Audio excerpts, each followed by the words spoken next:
All right, it is now time for Weather Word Wednesday, and today's words are daylight savings. Meteorologist Jacob Morse explains.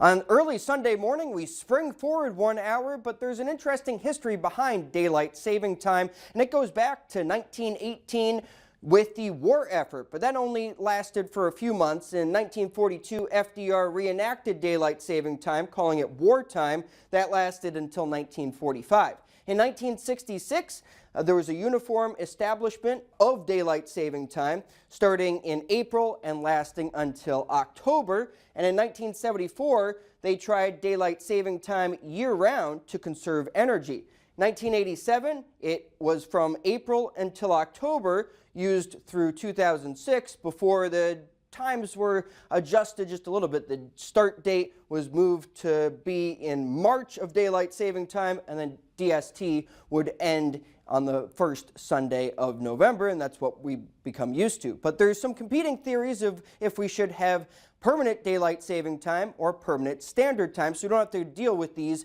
clock changes twice a year.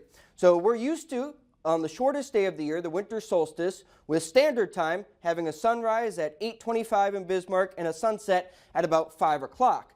If we were to move that to be on permanent daylight saving time, we would have the clocks permanently, effectively 1 hour ahead, having sunrise around 9:30 in the morning and sunset at 6 o'clock on the winter solstice.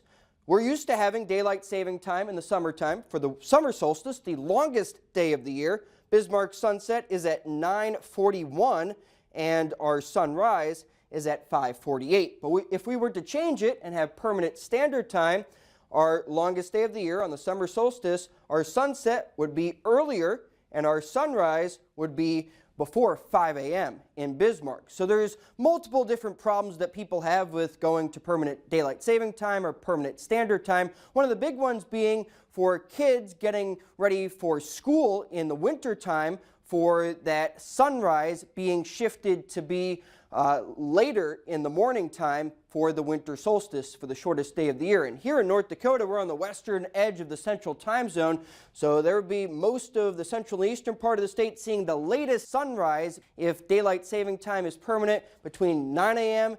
and 9:30 in the morning. But in northwestern North Dakota, that latest sunrise would be between 9:30 and 10 a.m. in the morning. So we'll talk more about the pros and cons of permanent daylight saving time and permanent standard time later today on Morse Code of Weather.